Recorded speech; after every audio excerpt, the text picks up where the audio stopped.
Capítulo 14. Gaspar conducía su antigua camioneta Chevrolet del 57 con el vidrio bajo, exhalando arremolinados vapores blancos, dudosamente protegido del frío por dos chalecos viejos. Ganarse 300 pesos en los del señor Jacubis, pronunciado Jacubo, aunque por la mala cara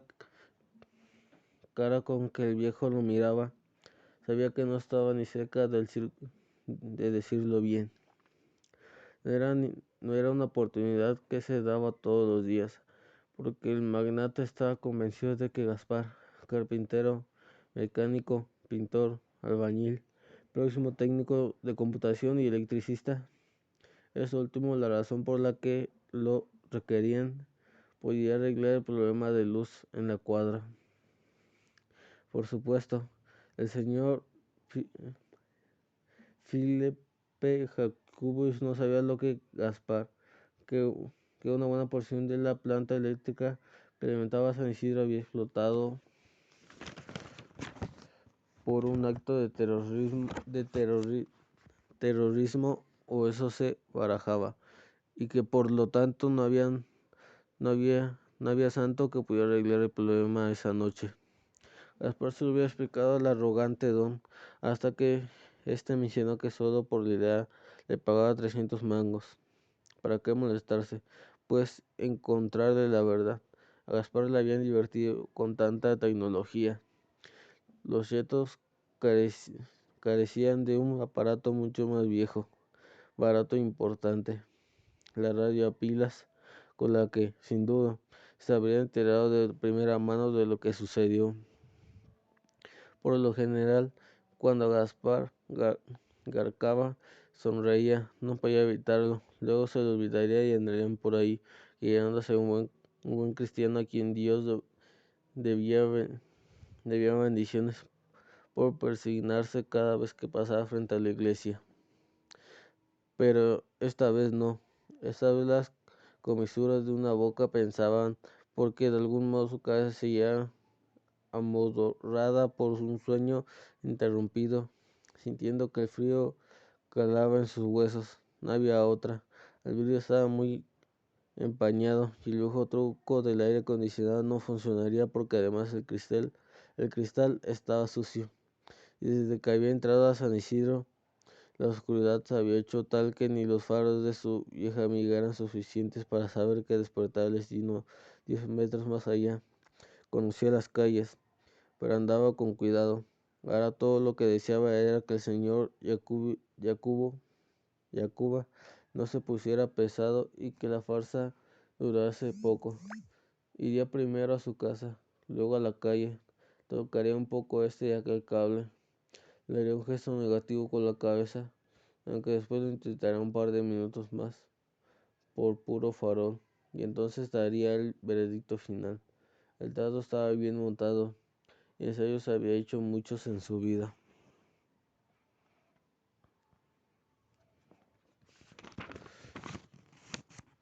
Capítulo 15. Draco trotaba hacia el final de la calle. Veía cada vez más cerca aquella oscuridad y compleja silueta que reconocía muy bien. La estación de nafta que marcaba el final del vecindario. Más allá, después de una distancia considerable, estaba la villa. La camioneta sería soberana, épica para la percepción de una criatura que consideraba que defecar es hacer un esfuerzo. Pero eso ya no importaba, estaría a salvo, por fin. Quizá alguien fuera lo suficiente amable para ofrecerle comida y refugio, todo en una sola noche. Ahora podía distender la mente, saborear las posibilidades. Él era un perro de buen aspecto, muy diferente a cualquier callejero. Estaba completamente seguro de quien lo condicionara, que quería quedarse con él. El consentirlo, y el silencio fue roto por una agresiva tormenta de ladridos. Squash fue el primero en aparecer al final de la avenida y posarse en medio de la playa de la estación de nafta. La luz de la luna se llevaba bien con su pelaje blanco. Tras él trotaba una incansable campaña. Apareció el joven Tyler, y tras Tyler, rocoso y tras rocoso boxeador, y así sucesivamente hasta sumar no menos, 15, no menos de 15 perros, que miraban a todos lados, como las luces atentas de un portaaviones. Pero Squash sabía exactamente dónde debía ver, y por consiguiente lo encontró. Su mirada y la de Draco conectaron. A lo besos los Raiders se le rompió el corazón. Primero retrocedió, como si hubiese estado a punto de chocar contra un muro, y después se dio media vuelta y empezó a correr. Squash mostró los colmillos y arrojó ladridos de ataque. La mente de Draco era interferencia ciega, ruidosa y hasta cierto punto dolorosa. Pero había un lugarcito funcionando, un lugarcito que le impulsó a meterse por una calle aledaña de su vecindario, esa de las que tanto había estado tratando de escapar. Correr por la avenida hubiera sido un suicidio, y hasta eso era mejor que la actual condición, una muerte segura. Los perros que se suicidaban no van al cielo. Sabía que ver hacia atrás solo empeoraría las cosas, comentaría su sufrimiento, pero al final eso solo es, eso solo es opción de humanos, pues él en cambio no tenía sentidos muy afinados, equivalentes a tener ojos en la nuca. Sus patas patinaban sobre la grava en un intento patético por girar por la calle de la izquierda con toda la rapidez de la que su cuerpo era capaz. Y entonces continuaría corriendo, esta vez sobre adoquines, sabiendo que era inútil. Los ladridos estaban cada vez más cerca y lo estaban rastreando con una facilidad indignante. Y otro giro y luego otro. Y Draco sufría y sus sentidos no le mentían. Tenía un perro a 5 metros. En la próxima vuelta lo alcanzarían, porque él no podía derrapar tan bien como ellos. Así que se aferró en su última patética, desesperada parodia de escape, correr sin desviarse a lo largo de la calle. La vida es irónica, ¿no? Irónica era que nada de esto habría pasado si el anciano no se hubiese muerto. Y más allá de sus conocimientos, nada de esto habría pasado tampoco de no ser por la muerte de un hombre llamado Horacio, creyendo, como él mismo, que saldría bien de esta noche. Ironía era que el que acabara muriendo el mismo día que el anciano. Quizá esa sería la absolución de sus pecados, la oblación de Draco. Ironía era que terminase en la misma calle donde estaba su hogar. Él la reconoció al instante. Su cadáver no sería encontrado tan lejos del viejo. Después de todo, parecía muy cerca de la primera casa que tenía las rejas ante las que se atrevió a proferir su primera divertida barbaridad. Hace ya muchos años, cuando lo sacaron a pasar en una tarde que también era de invierno. Ironía era que todo iba a terminar en el mismo lugar de donde había empezado. Y así, teniendo en cuenta todas y cada una de esas cosas, Draco hizo lo único que le quedaba. Se detuvo y se dio media vuelta. Capítulo 16. Abro el telón, baja el telón. Escena 3. Gaspar hace su último intento de reparar algo que se sabe muy bien que no tiene arreglo.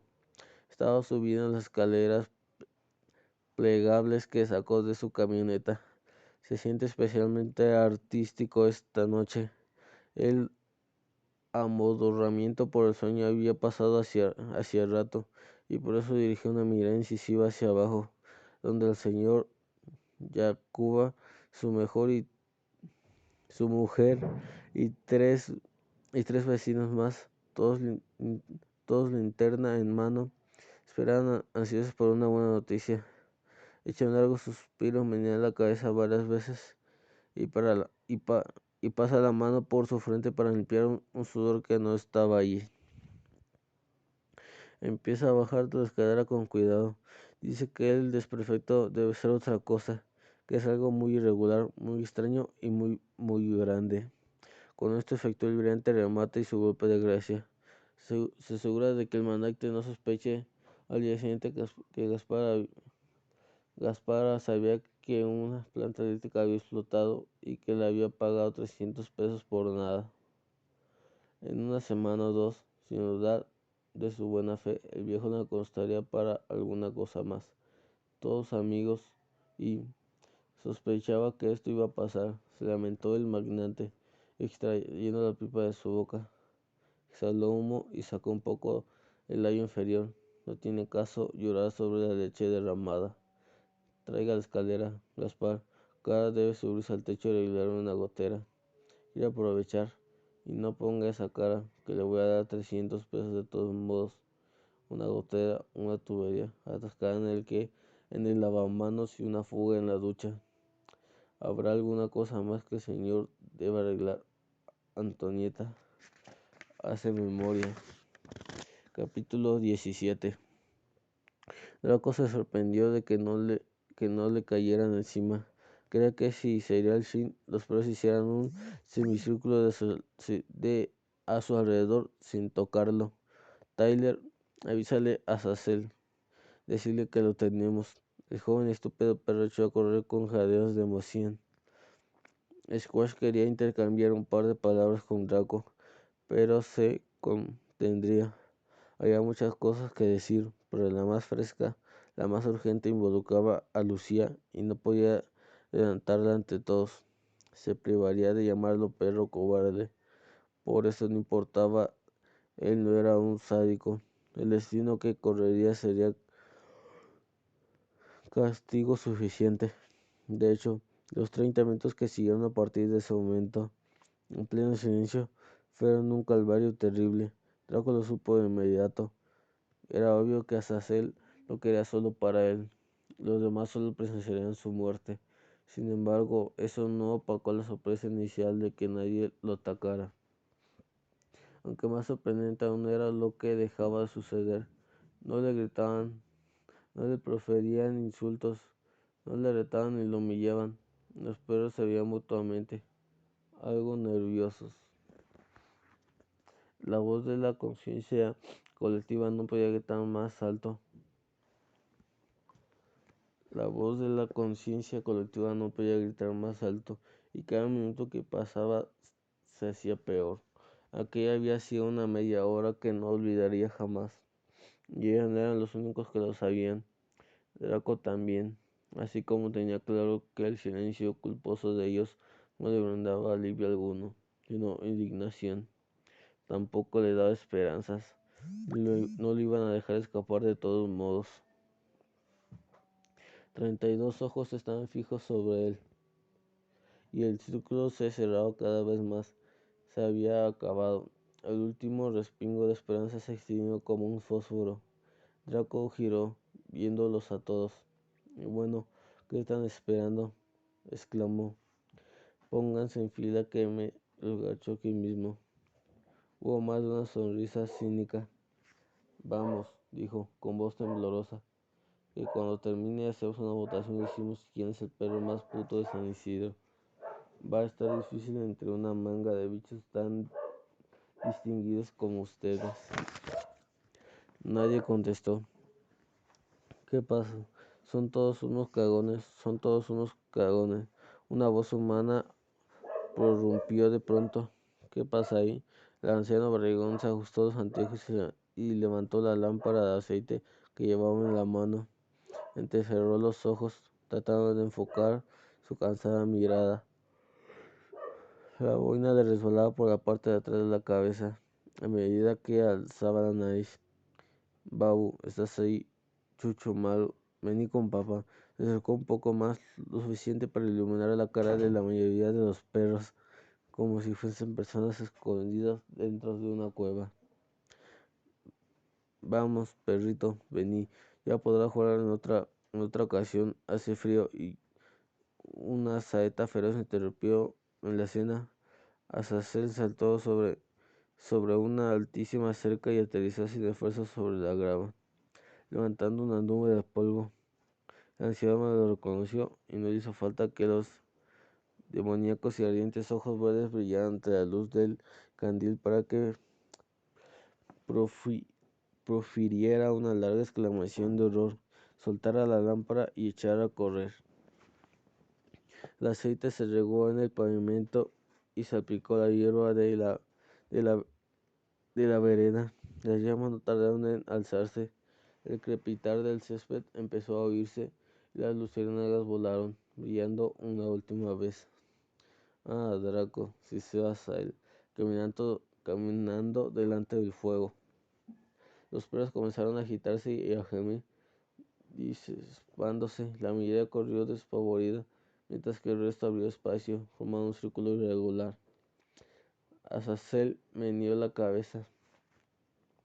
Su melena salvaje se sacudió. Draco parecía la aguja de un reloj, girando a los pasos del lobo. No tenés idea de cuánto estuve esperando este momento. ¿Podés creerlo? Pensé que jamás tendría el gusto. Alzó sus ojos a la luna con una especie de agradecimiento. Espero que no te deje matar sucesivamente. Planeo disfrutar esto, alargarlo y hacer que valga la pena.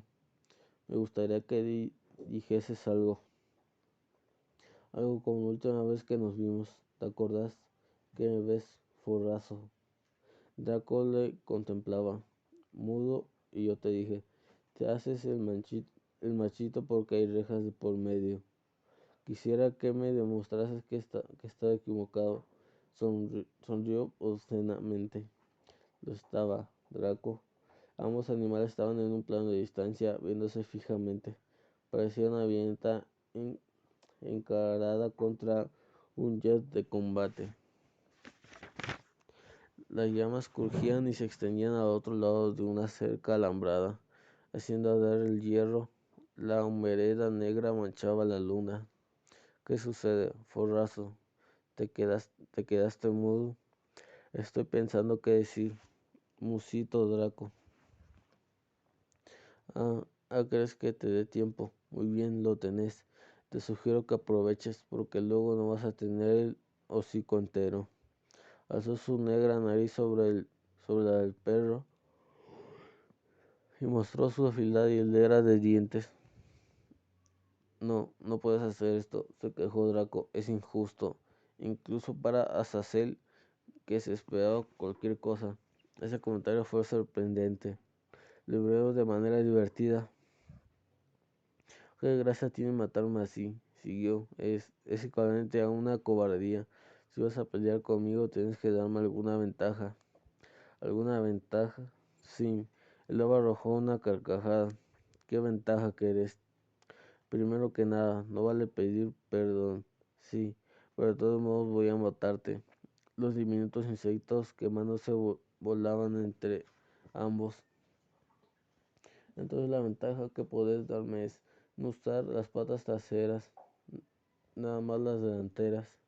¿Y qué más? Sería bueno que también te cerraras los ojos y prometieras no abrirlos. Con esas dos cosas tendríamos una pelea equilibrada. Creo que de todos modos te ganaría. Sí, yo también lo creo. Azazel volvió a reír. Terminaste con las payasadas. A Draco no le quedaba más que decir que sí, ya no tenía sentido. Sin embargo, le costaba, porque sabía que aquellas serían sus últimas palabras. Sabía que a partir de ese punto no habría vuelta atrás. Y bajo la luna se congerían sus peores miedos. Azazel iba a cumplir su promesa. Quizás después dijera algo, pero no sería en condiciones dignas. No sería ni siquiera con su voz, sino regurgitando piedad, implorando misericordia y rogando la mordida final. Los perros lo miraban atentamente. La humillación había dejado de importar. Había quedado atrás. Ahora estaba por cruzar un umbral. ¿Estás listo? Lo estaba. Azazel pronunció aquellas palabras con la mayor maldad que podía caber. No fue una pregunta. No fue una pregunta amable. Fue sarcástica. El lobo no solo estaba dispuesto a saborear su sufrimiento físico, sino también el mental. Los perros lo vieron claramente y lo entendieron. Draco, en cambio, no. Su mente estaba más allá de eso. Fue el único y el último acto de piedad que su propia conciencia tendría con él. Esa sería su anestesia. Bajo la mirada, intentando entender qué estaba pasando, y lo volvió a levantar, mirando a Azazel. Aquella había sido respuesta suficiente para el lobo. Cuidado todos. Fueron alumbrados con una luz brillante. Se escuchó un ruido atronador y prolongado, que para un humano suele ser molesto, pero para un can significa una tortuga. La bocina de una camioneta los abundó con un severo rechinar de llantas, a punto de estrellarse contra un poste de luz. El bocinazo se prolongó y todo el aire aquello se llenó de humo y llamas flotando. El perro que había gritado fue el primero en volver al camino, mirando asustado hacia adelante. Azazel estaba agazapado a un lado. Su salto fue espectacular. Ante la luz del fuego se podía ver cómo las horribles líneas negras que habían dejado los neumáticos hacían un semicírculo en la calle. El lobo sacudió la cabeza y se levantó, volviendo al punto de antes. Por un segundo lo había olvidado, y durante ese lapso se llevó un susto, no de miedo, porque hasta él jamás había sentido tal cosa, sino un timbrazo eléctrico, similar a cuando hemos olvidado lo importante. ¿Dónde está?, gruñó. Los perros se miraron entre sí, asustados. Entonces el humo comenzó a dispersarse y todos lo vieron. Drago corría allá lejos, tras la camioneta. Trataba de darle alcance. Una escalera se hallaba sujeta atrás, pero la maniobra del control había ocasionado que se desplegara, y el extremo contrario se hallaba cerca del suelo, echando chispas. «No», gritó, con sus pupilas encogiéndose hasta convertirse en vidrios rotos.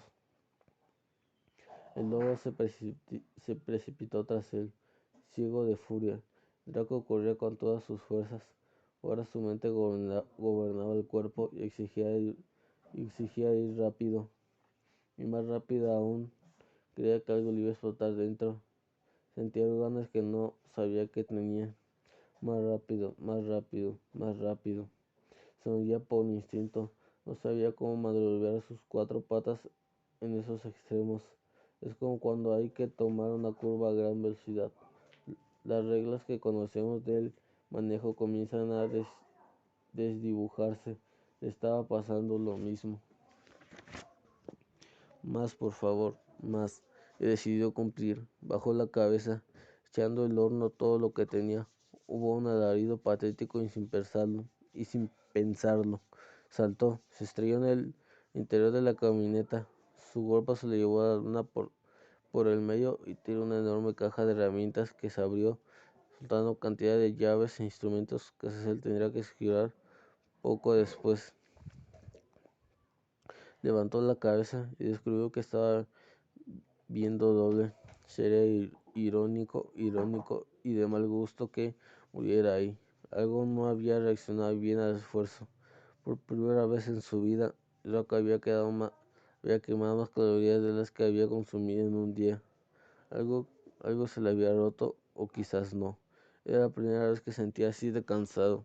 Parpadeó y miró hacia atrás. Gaspar también miró por el espejo retrovisor.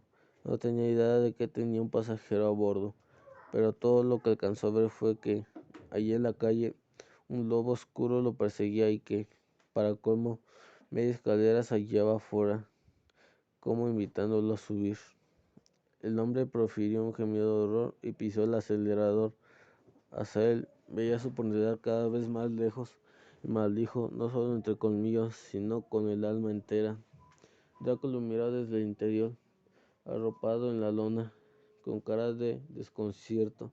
Los perros se habían quedado atrás, con el incendio que se veía desde ahí como si el sentido contrario lo llevara al infierno. El lobo sabía administrar muy bien sus energías.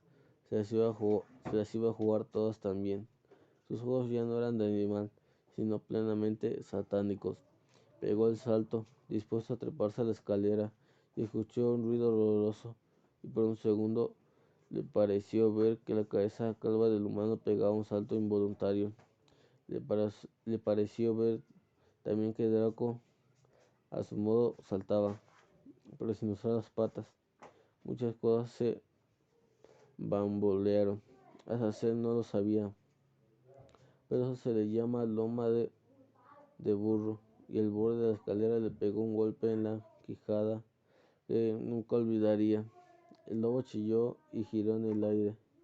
Lo último que vio fue el cielo y gotas de su propia sangre levantándose en dirección a la luna. Dio muchas vueltas a golpear el pavimento y quedó tendido en la grava. La vieja camioneta pasó a través del puente que se levantaba sobre la autopista y poco después cruzó un paisaje a oscuras. Los bastones estaban levantados, abriendo pasos a la lúgubre autopista cuyas luces, allá a lo lejos, estaban encendidas. Draco se sentó con esfuerzo y miró la silueta cada vez más lejana de lo que había sido su hogar. Se había terminado. Nadie lo perseguía, pero para Gaspar eso no significaba mucho, por lo que nada le importaba que el extremo de su propia escalera raspara contra la calle. Él no se detendría hasta llegar a su casa. Draco, mientras tanto, seguía viendo hacia atrás, en silencio. ¿Cómo se sentiría al respecto mañana? No lo sabía. No tenía nada que decir. ¿Cómo se lo contaría a otro perro o a cualquier animal con el que entablara futuras charlas? No tenía idea ni ganas de pensarlo. Quizás contaría la historia a su modo. Quizás su versión declaró algo como y les dio una lección que nunca olvidaron. Con el viento frío moviéndose sus orejas, giró la cabeza y vio las numerosas luces de la ciudad. Epílogo. Lucía Lulu. Meses después encontró otro novio, con quien ha mantenido una relación muy estable y feliz.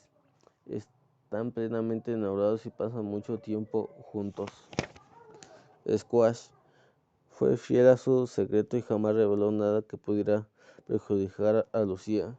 Hoy disfruta de una vida muy placentera junto a su familia y amigos. Medianoche. Sigue rodando los tejados de San Isidro. Se dice que si uno les ofrece comida fresca, accede a contarte los eventos tal como ocurrieron aquella noche. Azazel se recuperó de sus lesiones, aunque no sin dejar una pequeña secuela de una de sus patas traseras. Sin embargo, sigue siendo el animal más temido y respetado de San Isidro y vive en paz en su enorme jardín. Draco. Se sabe que vive en la capital federal, aunque nunca más los habitantes del barrio volvieron a saber de él.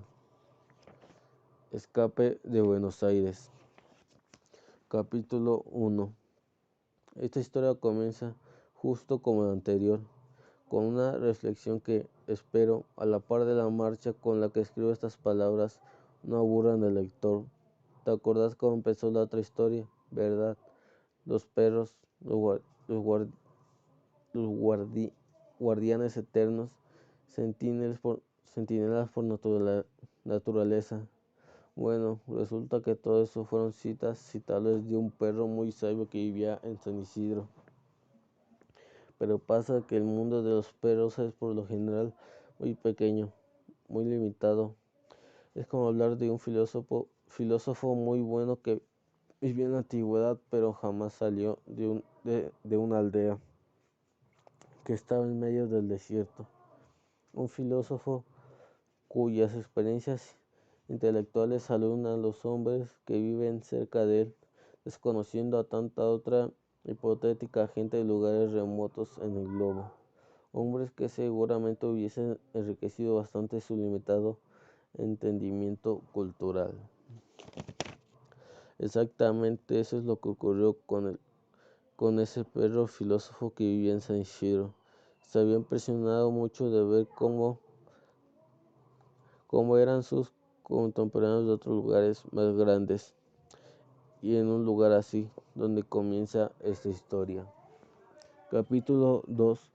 Desde que Draco se instaló en el pleno centro porteño, su vida había dado un giro de 75 grados. 65, no 180, 65. Porque Draco era ahora todavía más gordo, fofo y perezoso que antes. Ojeaba con legendario mal humor los edificios de lado a lado en aquella avenida estrecha, y de vez en cuando giraba la cabeza para ladrar como un perro con una misión. Váyanse a la puta que los parió. Jódete, Draco, jódete, gritó histéricamente un pastor alemán desde un balcón. El mundo se va a acabar. Es el final de los días. Aulló desarcadamente un pequinés en el piso de abajo. Váyanse al carajo. Váyanse todos al carajo. Al carajo. Lloró un Bausen bipolar desde la azotea de un edificio pequeño al otro lado de la calle, largando la O durante un tiempo admirable. ¿Qué dijiste? ¿Qué dijiste? Te voy a romper en dos, hijo de remil putas, y la madre que te parió. La madre que te parió. Tosió un bulldog bastante anciano que se quedaba sin oxígeno detrás de una verja. Deben aprender a quererse y respetarse. Amen el otro perro y verán que rezan monótonamente. Una perra labrel afagó con la cabeza entremetida entre dos barrotes. Ándate a la mierda, Draco, ándate a la mierda. Seguía resoplando el pastor alemán, que tenía ahora los ojos hinchados y rojos, y la cabeza apoyada en la baranda como un loco intentando saltar una pared.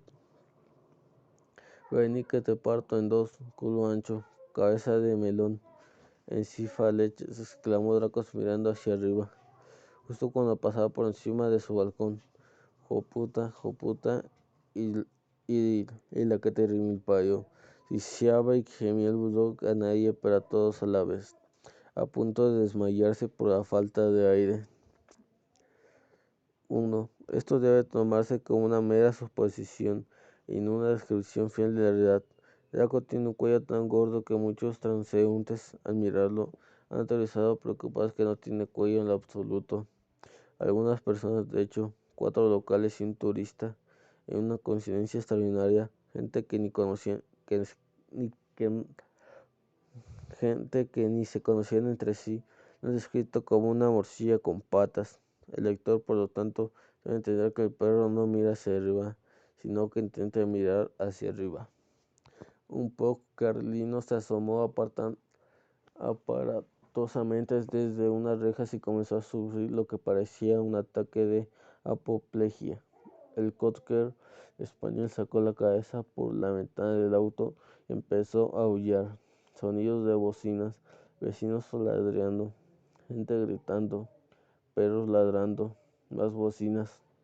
Todos debemos vernos a través de los ojos de los demás. Somos como el prójimo, pero viviendo una vida distinta. Démonos el brazo que tanto necesitamos. Proseguía la pera liberal ofegando en su extraño soliloquio religioso. Entre ladridos, gritos, maldiciones y declamaciones que venían de todos lados, Draco sintió un tirón brusco en la correa anudada a su cuello. Estaba quemando atrás, otra vez. Él sabía muy bien lo que eso significaba. Melchor lo estaba tironeando. Para Draco era un humano inferior, hijo de puta.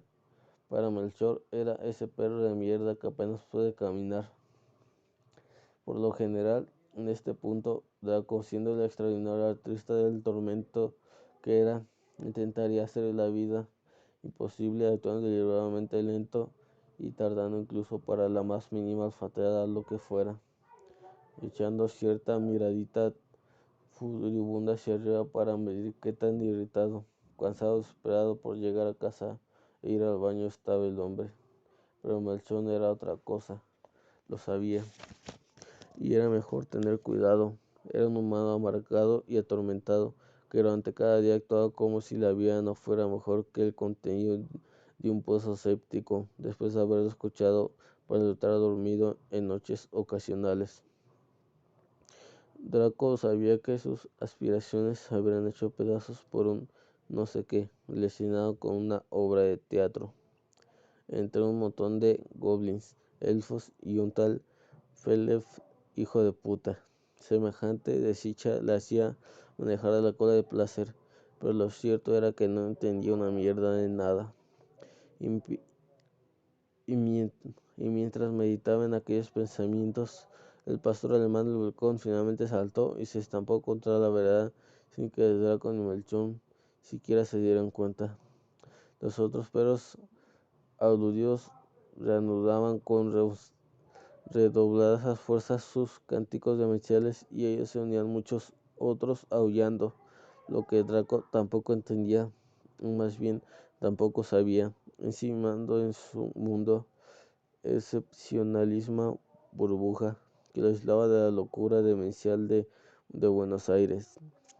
Es que Melchor había intentado darlo en adopción no menos de 42 veces desde que sus cuidadores originales, una pareja porteña que lo había adoptado cuando lo vieron deambulando sucio y sin rumbo una noche por la ciudad, se mató en un accidente de tránsito en la puerta del edificio.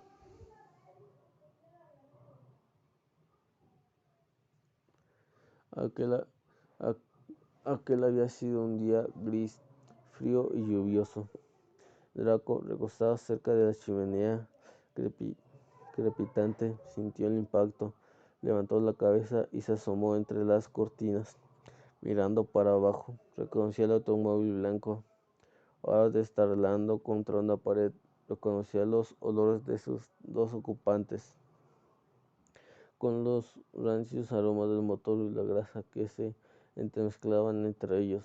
Reconocían además aquellos rostros bañados en sangre, vidrio y hierro, torcidos y rotos de maderas inenarrables.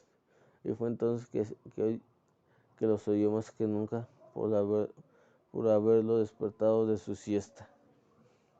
La responsabilidad había quedado en las manos de Melchor, un sujeto extraño, temido por todos, pero desangelado de sus sueños a lo largo de su extravagante anecdotario que nadie conocía y probablemente nadie lo hubiera creído.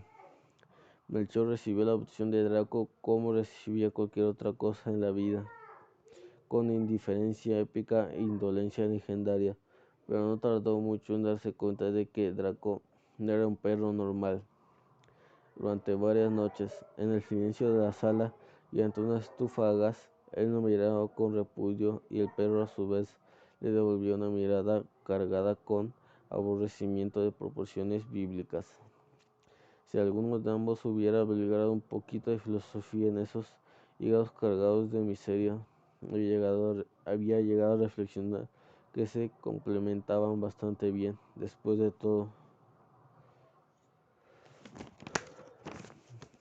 pero había llegado la hora de separar caminos. A Melchor se le había ocurrido algo, quién sabe de qué, iba a algún lugar lejano y en su natural usanza guardaba un secretismo sectario en ello. Pero en esa otra historia que quizá, solo quizá, sea contada en algún momento. Capítulo 3. En sus estándares, a Draco no le tomó mucho tiempo darse cuenta. A Draco no le tomó mucho tiempo darse cuenta de que el humano de mierda se había ido para no volver más. Lo notó cuando no encontró comida en el plato. El perro se quedó quieto en la oscuridad, mirando en dirección a la esquina colindante con la heladera, su lugar designado para comer. No podía oler su alimento, y eso fue solo el prefacio que lo llevó a saber, en sus lapsos instintivo cargado de aplomo y verdad, que no volvería a ver a Melchor. Un plato vacío era una imagen que normalmente que estresaría bastante a Draco, era suficiente para ocasionarle desesperanza ciega, sordida y egoísta en volúmenes elevados. Y sin embargo, ahí estaba, en silencio, sin moverse, como una silueta diabólica cortada por la luz de la luna entre las penumbras. Pensaba en todo y en nada a la vez, y eso quizás se debería a que todo aquello en conjunto, el plato vacío, la oscuridad, el silencio y la falta de un humano, fuera por causa de muerte, fuera porque lo habría abandonado, lo era conocido. Esto no era nuevo y todavía no sabía cómo tomárselo. Escuchó que la cortina rebotaba entre sí misma a causa de la brisa que se colgaba desde afuera. Eso le hizo saber que tenía acceso libre al balcón. Caminó lentamente por la sala. Miró hacia un costado. La puerta corrediza estaba bien abierta. De afuera se colgaba una luz rojiza. Decidió salir y sentarse ahí a pensar, mientras la noche era acompañada por tétricos aullidos lejanos enviados de lucecitas brillantes provenientes de la urbe. Levantó una de las orejas involuntariamente al escuchar un sonido arenoso desde el balcón de al lado. Estaba cubierto de una buena parte por una malla negra, no para evitar que algo entrase, sino más bien para impedir que algo saliera. Ese algo se asombró de su cajita llena de patas y levantó dos largas orejas. Asomaron su cabecita lentamente por un hueco en la malla. Hola, Draco. Draco hizo una especialidad de la casa, hacer como si no le hubiera dado cuenta de que lo había escuchado, pero a la vez demostrar que sí se había dado cuenta de que el otro se sintiera ignorado y basureado. En un futuro, los perros de Buenos Aires lo estudiarían como a la vez en que uno de los suyos perfeccionó el arte de ser pasivo-agresivo hasta los niveles más tóxicos. El conejo volvió a meter su cabecita por la malla y siguió haciendo lo que sea que hacen los de su especie entre tantos trozos de papel cortado. Draco arrugó su enorme cara con disgusto. Imposible saber si porque le mostraba el sonido o porque le gustaba que el otro no siguiera intentando buscarle conversación. Gases, idiota. El conejo asomó la cabeza de nuevo y varios trozos pequeñitos de periódico cayeron de su cabeza. Salió a tomar el aire. Y mi nombre es Ralph. No, idiota. Ralph poseía una voz aguda, parecida a la que tenía una persona que utilizaría un modulador de voz. Y vos, estás teniendo una noche linda, Draco. Y el perro entrecerró los ojos con odio. ¿Qué te importa? Ralph no contestó. En cambio, continuó haciendo sus cosas como si nada. Esto ocasionó que Draco se girase. Hubo varios segundos de tenso silencio. Ralph se tomó su tiempo, pero eventualmente se dio cuenta de que estaba siendo observado. Diligente, volvió a asomar la cabecita por el hueco de la malla. Sos puto, conejo, sos putito. Sí, qué conejo sucio. Che, perro de mierda. ¿Crees que saltaría y te agarra trompadas? No, mejor no, replicó Draco rápidamente. Violencia no. Bueno, hubo un breve silencio incómodo. Me dejaron solo otra vez. Ralph, se lamentó Draco. Finalmente se fue. Ese estúpido, ese culo roto, a quien 40 camiones le ponían a hacer derrape por el orto uno del otro sin tocarse una sola vez. Se fue y me dejó solo, sin comida. Recalcó. ¿Cómo? Melchor se las tomó, exclamó Ralph impresionado. ¿Quién corno es Melchor? Explotó Draco afectado. Te estoy diciendo que es imbécil, ese aplasta estiércol en dos patas aquí en hojas. Ojalá se lo coman, lo caguen, se lo coman de nuevo y lo caguen de vuelta. Se fue y me dejó solo. El conejo miró a Draco con una compasión digna de quien deduce que sí, que debe estar refiriéndose a Melchor. ¿Y ahora qué vas a hacer, Draco? Draco se encogió de hombros. Sin embargo, tenía demasiada grasa bajo la piel como para que el gesto se notara. Pues lo que ya casi hice una vez, salir y vivir como un perro salvaje, como hacían los lobos esteparios de hace miles de años antes que yo. Ralph decidió guardar unos segundos de silencio antes de reformular la pregunta. ¿Qué vas a hacer, Draco? Pensalo bien. No solo los acontecimientos, sino aquella conversación se le hacían demasiado familiares al perro. Fue así, compartiendo con otra persona, que finalmente se dio cuenta de la situación en que volvería a estar y lo mucho que aquello le caía como un tropel de patadas en aquellas partes donde nadie tenía derecho. Con infinita resignación, Draco resopló. Supongo que tendré que irme del edificio y buscar ayuda de los perros vecinos. El problema es que exactamente al mismo tiempo que Draco dijo lo suyo, Ralph dijo esto otro. Supongo que tendrás que marcharte a lo lejos posible donde nadie te conozca. Ambos, perro y conejo, se quedaron viéndose las caras por un rato. ¿Qué decís, conejo de mierda? Pues digo que tenés que hacer lo que te parezca, Draco. Dijiste otra cosa. Lo mejor es que te parezca es lo mejor para vos, Draco. Dijiste otra cosa. Orejudo esnifa poronga. Yo estoy, recriminó al perro ofendido. No, Draco, no. Yo te lo digo, es lo que a vos te parezca mejor. Es lo que te escuché decir otra cosa. Fábrica de cachurrutas. Draco, estoy decir algo distinto, pedazo de... Te tenés que ir a donde nadie te conozca. Nadie te quiere, Draco. Sos el perro más odiado del barrio. Como si hubiese vuelto en sí. Arrepentido de su exbruto, Ralph procedió a hacer catarsis. Sos grosero, engreído, antipático, increíblemente odioso y terrible patán. Sos roñoso y desagradable. Yo te he visto, Draco. Literalmente cagas plutonio. Los perros de bien que conozco tienen la peor impresión de vos. Te digo de onda, la mejor es que te lo tomes. Que te marches a una zona en la que nadie te conozca para empezar otra vez. La ciudad es grande. Y Draco me miraba con los ojitos entrecerrados. Quizá esa experiencia te haya sucedido por algo, ¿sabes? Quizá es para que aprendas a cultivar lo mejor que tenés, a apreciar las cosas y todo lo que los demás hacen por vos. ¿Tienes idea de cuántos perros darían todo por estar en tu lugar? Tener comida, un techo y... Draco enarcó una ceja con dignidad. Gente que te cuide. ¿No te parece que Dios y el universo conspiraron para que te pase exactamente lo mismo otra vez? Porque en todo ese tiempo no aprendiste algo importantísimo.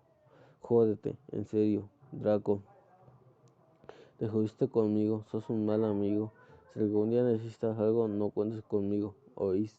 Draco, miré, solo y triste como un callejero. Si me pasa algo, espero que te enteres y que si sientes culpable, es más, voy a dejar todo listo para que te lo vengan a decir en caso de que eso pase. Ahora con tu permiso, me iré con mi dignidad a sobrevivir allá afuera. Anda a cagar, Draco. Capítulo 4. Salir del edificio se le hizo a Draco un tormento.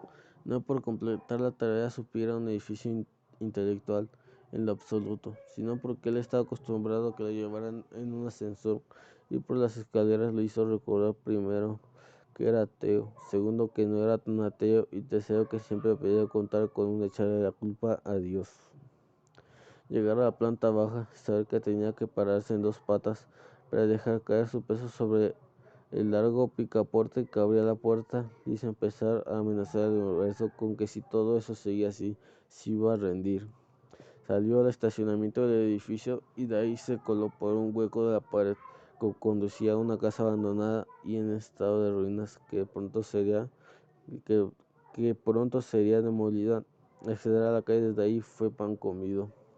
Caminó por la vereda con el remblante negro alumbrado por los faroles. Todo su alrededor estaba bañado de un silencio que estaba condicionado solo por los lejanos sonidos de los autos que iban y venían a través de alguna avenida de por allá, el zumbido eléctrico de la iluminación. Draco miraba a la derecha y a la izquierda, haciendo una maravillosa interpretación de quien anda por la noche y está solo en la vida. A pesar de que Melchor no sacaba a pasear ni por asomo con tanta frecuencia como aquel anciano en San Isidro, quien fue su primer dueño, el perro ya estaba familiarizado con aquellas calles y sabía exactamente a dónde tenía que ir. El olor a cerveza y licores baratos fue percibido no tanto por su privilegiada nariz de can, como por el hecho de que hasta un esqueleto le habría olido. El bar estaba abierto casi toda la noche, y el perro del dueño de ese lugar era con quien él quería hablar. Se acercó al local. Se podía ver a los humanos tras la vitrina, sentados lógicamente en grupos reducidos, al lado de la puerta, y como si un enorme tancho de basura pretendiera obstaculizarlo, se hallaba un callejón oscuro. Escuchó algunas voces que venían de adentro. Cuando Draco intentó colarse ágilmente por la boca de aquella callejuela y naturalmente volcó al tacho de basura con su voluminoso cuerpo y aún más grande trasero. Gandalf y Thor giraron las cabezas al mismo tiempo. Uno era negro y el otro gris. Hola, saludó Draco con pesadez, mientras el tacho seguía girando hacia allá en la vereda. Gandalf y Thor no se movieron. ¿Cómo están, chicos?, preguntó Draco con artificial tonto amistoso. Espero que bien, prosiguió. En el cenit absoluto de la hipocresía, el gran danés y el Schnauzer gigante estaban como dentro de una película a la que uno ha hecho pausa, congelados en el tiempo, paralizados por completo. La cabeza de uno apuntaba a la pared y los ojos del otro miraban al piso. ¿Qué le sucede? Los ojitos de Thor al gran danés estaban dilatando. Uno había podido ver que la piel se le ponía roja, pero el pelaje obviamente lo impedía. Gandalf movió la cabeza, pero solo un poquito, fue apenas perceptible. Están enfermos, continuaban glaciales, en silencio, sin mover un pelo. Digan algo o os veo encima, hijos de puta. Aquellas fueron palabras mágicas. Thor comenzó a toser, intentando recuperar todo el aliento perdido. Gandalf jadeó pesadamente y reclinó medio cuerpo contra la pared de ladrillos. ¿Qué estaban haciendo? A Gandalf se le ocurrió que tal vez, si nos quedábamos totalmente quietos, no podrías vernos y pasarías de largo, Draco. Sí, confirmó el Schnauzer, aunque respirando con pesadez.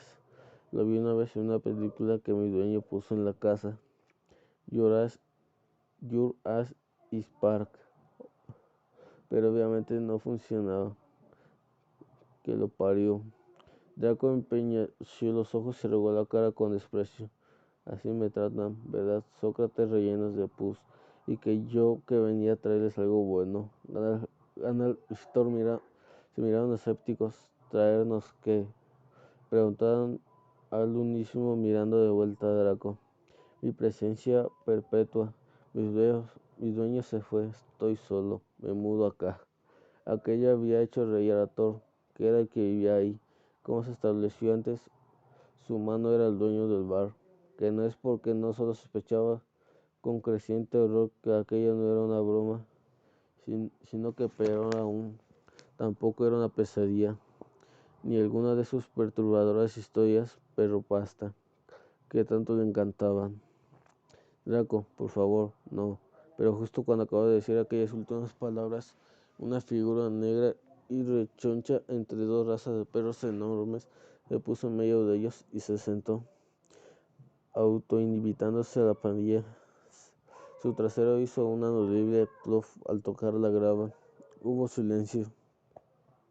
Ya les conté de aquella vez que perseguí por media hora a un lobo. Lo humillé, lo cagué a trompadas y le hice mierda.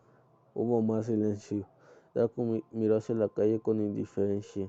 Gandalf tenía creciente cara de pavor y Thor le estaba por dar un infarto. Thor, gimió Gandalf. Thor, respira, respira. El gran danés estaba en el piso convulsionando, con los ojos en blanco. Gandalf intentaba masajear el pecho del perro gran danés con las patitas delanteras. Thor gemía personalmente con la lengua grotescamente salida hacia afuera, intentando tomar aire mientras de su garganta salía un sonido agudo y vidrioso.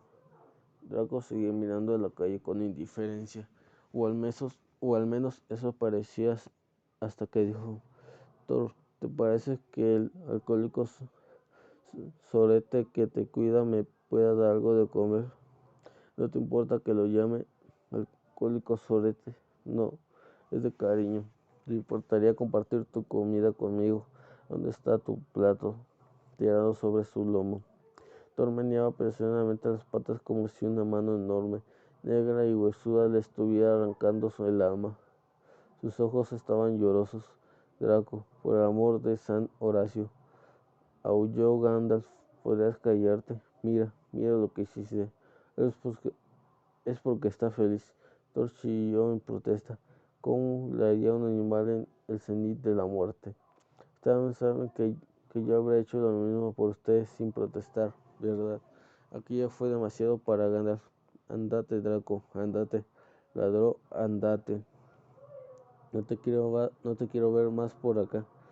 El obeso Rottweiler lo miró con odio cavernario.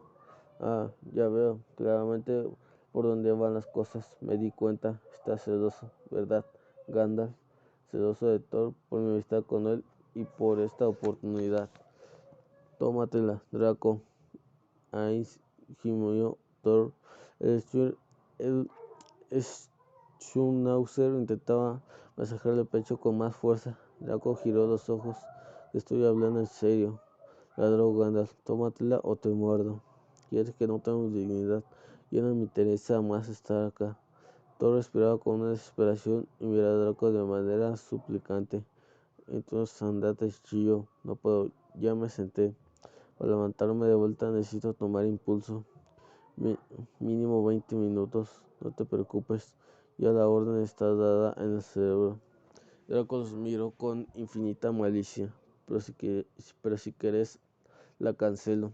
Ya se inclinó para tomar a todos del collar con los dientes y alzado fuera del callejón. La escena, que parecía la de un soldado herido siendo auxiliado por un camarada, era persona, lamentable y dramática.